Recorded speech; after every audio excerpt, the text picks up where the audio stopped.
Hi, I'm Darlene. I'm Gene. We're the Roaming Retirees, and in today's video, we're going to be visiting Ushuaia, Argentina in Patagonia, also known as the end of the world.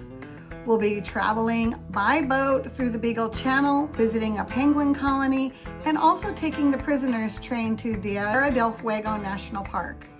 And we're currently running a few weeks ahead of our videos, so if you want to know where we currently are, just follow us along on Instagram. Now let's go check out Ushuaia.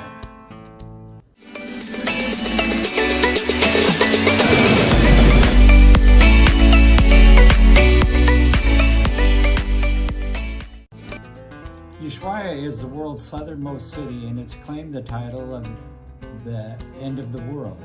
And it was founded in 1884, and it's a charming town with a population of about 83,000 residents. And it sits along the Beagle Channel and backs up to the Marshall Mountain Range. And we got a cute little Airbnb very near town, and it was a really nice place to stay. It had, when you came in, it had a bathroom. It had a really nicely equipped kitchen. It had a little eating space, a sitting area, and then the bedroom sleeping space. It was a divider between the two, but not like a full room.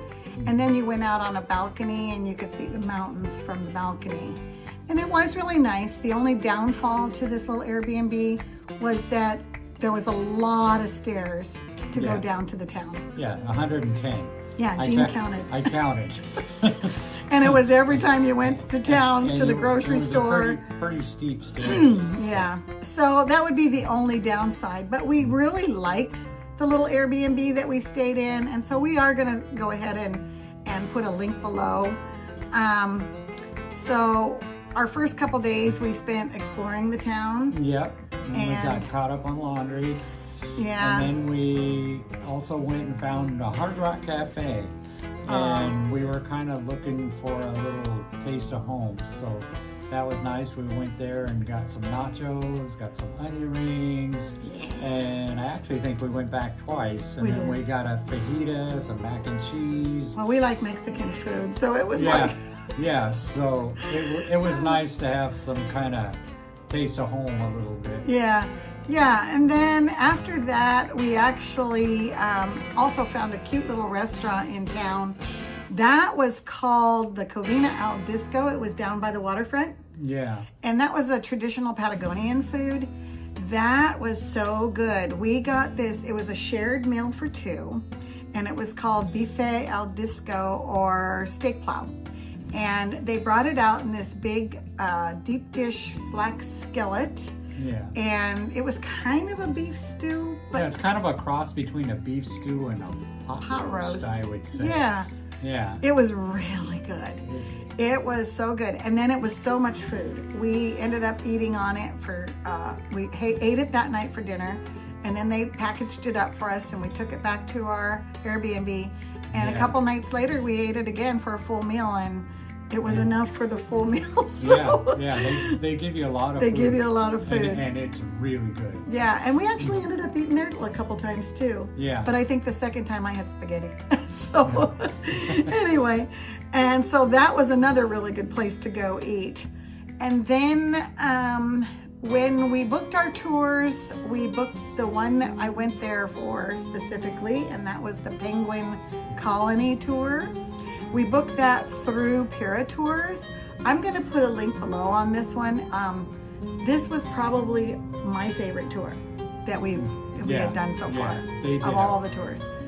This one was a top-notch, like National Geographic moment for me. Anyway, this was about an 8-hour tour. Yeah, it was about an 8-hour tour, I guess. Yeah. So. And it did not include a lunch. They stopped at a place you could purchase a lunch. Or, no, they had lunch on board. They had lunch on the boat. That's right, but you could purchase it. Yeah. So anyway, we took the boat out through the Beagle Channel, and on the way you're passing all these little islands and things like that. And when we say the numbers that we're gonna say, it is not an exaggeration. We passed the first island and it was about I don't know, 100 to 200 different kinds of those royal and imperial cormorants.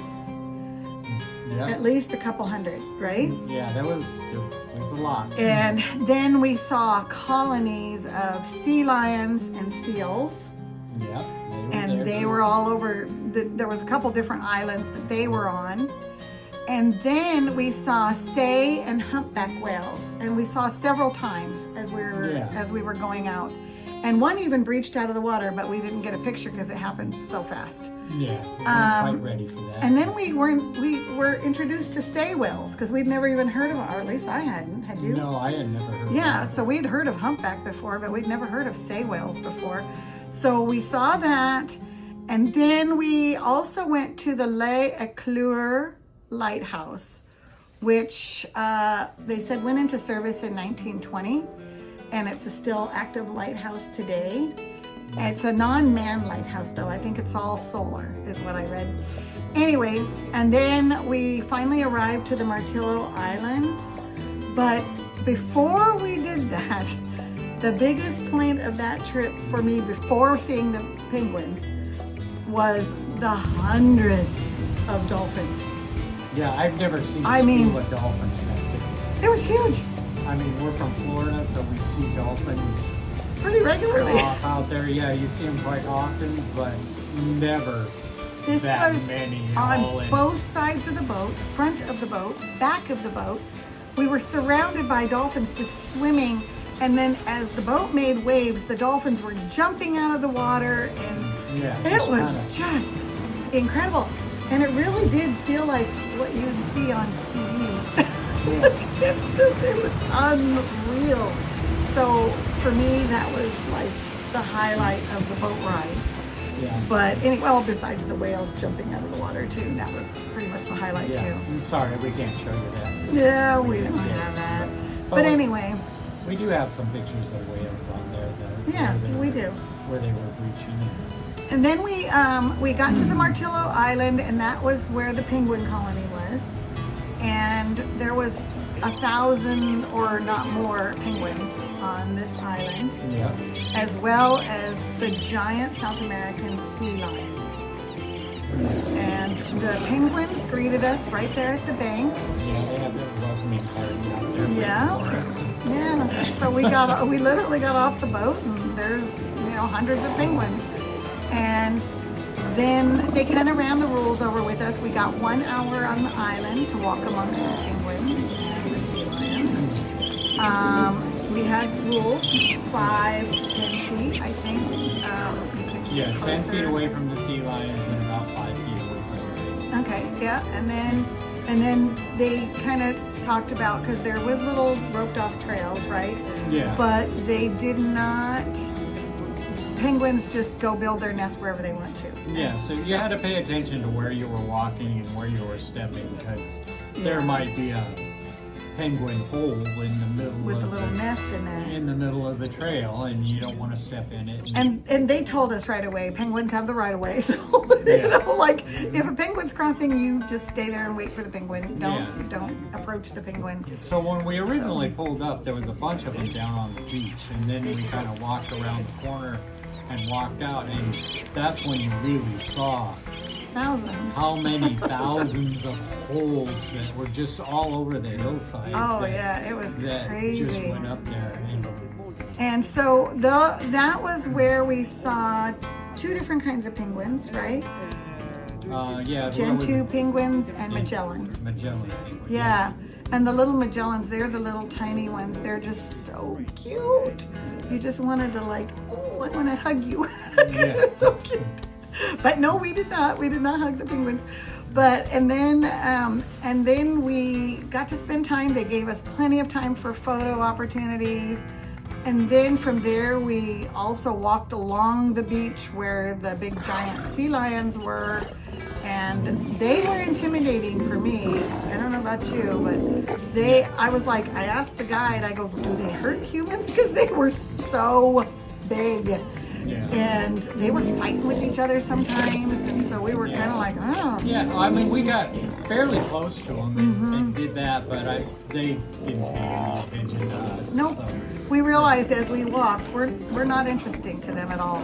yeah. So he said, the guy told us, he said they could hurt you, but they won't. You know, they're not interested in you. So anyway, so that was really cool to see because I'd never seen a sea lion. I've seen them, but never that close. Yeah. So, and these things were huge. They were just ginormous. But anyway, and then we spent an hour there on that island, on Martillo Island, and then we headed to Estancia Harborton Center. That was established by a missionary. His name was Thomas Bridges, and he managed the Akatutian Museum of Birds and Marine Mammals. That's where his family still oversees all that. Yeah, it's like 4th or 5th generation. Yeah, and so there. he founded that farm, but then his family took over, and now there's a museum and a laboratory there. Yeah, and they have students that come from all over the world to come and study there and just help out. It was so interesting. Yeah. We were like, we didn't know that. We didn't know that. I mean, there was so many things that we were learning while we were there. And then the laboratory was really interesting because where the students come to learn, they learn all about the wildlife and habitat and whatever. But they have like a full-blown up, like in the back, there's a whole lab where they do all kinds of biology and, you know, all this stuff. Yeah, study. Whatever.